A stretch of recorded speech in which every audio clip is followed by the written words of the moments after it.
Alright, guys, we're back tonight and we'll be covering Revelation 11, verses 7 through 10, talking about the witnesses are martyred. I'll read that real quick. When they finish their testimony, the beast that comes up out of the abyss will make war on them, conquer them, and kill them.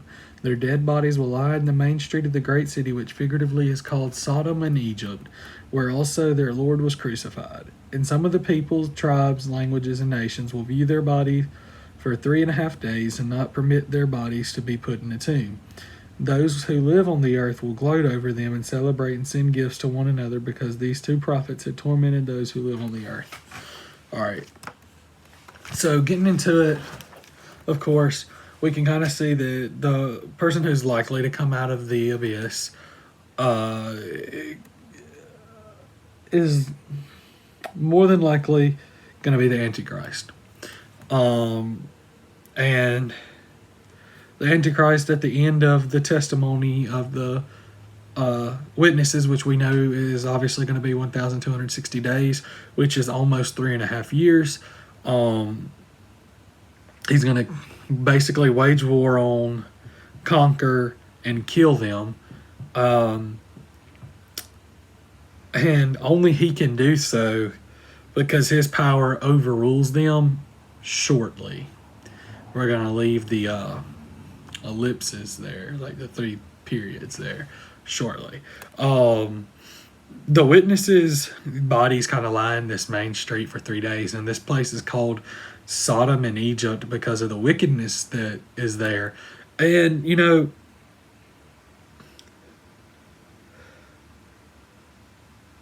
some are gonna not allow, the bodies to be buried, but they're gonna be viewed for 3.5 days.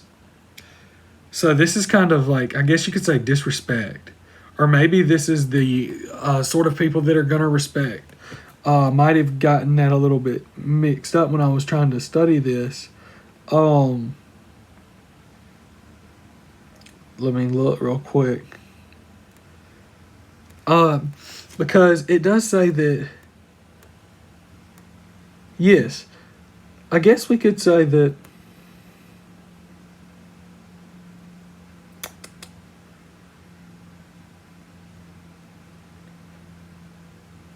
yeah. Okay, so I was right. I'm sorry that took a little bit of time. But yeah, that the willingness to not bury them does basically show their wickedness because they didn't give them proper burial. So just as we see people's hearts are hardened to God, they were also hardened to these witnesses, and that's because their death was celebrated. In that they celebrated because the prophets had tormented those who live on the earth, or there on the earth, live on the earth. Yeah. But I don't know if you could say it's much of a torment as a painful torment, although it said, if we read remember last night where it said, those who harm will be consumed by the fire of their mouths, or try to harm will be consumed by the fire of their mouths.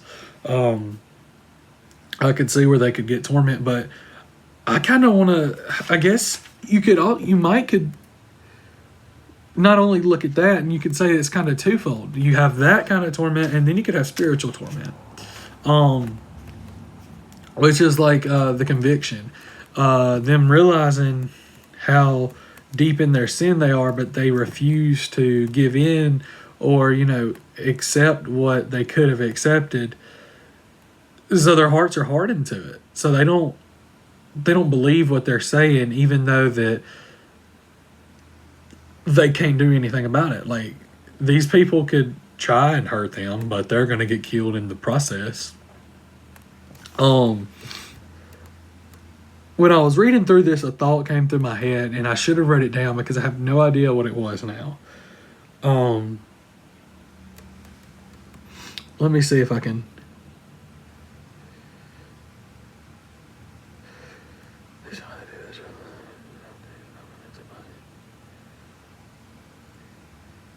Oh, yeah, I was going to kind of point out how, we look at the rising of Christ 3 days, But it says that these guys' bodies laid in the streets for 3.5 days. But for this, the section of this verses, it just kind of leaves off, hey, their bodies lay in the street. They let their bodies lie in the streets for 3.5 days. As we'll find out tomorrow night, if you hadn't already, they're going to become resurrected. And I'll just read verse 11 real quick. But after 3.5 days, the breath of life from God entered them, and they stood on their feet. Great fear fell on those who saw them. So we know that God's going to bring them back to life. And we know this because nothing can harm them. And like I said, when I said his power, the Antichrist power overrules them very shortly.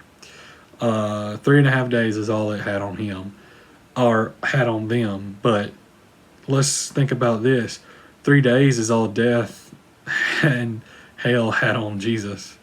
And he came back and now has the keys to death and hell. So with that being said, that's all I really have tonight. So good night. I love you guys. Jesus loves y'all, and I'll see y'all tomorrow.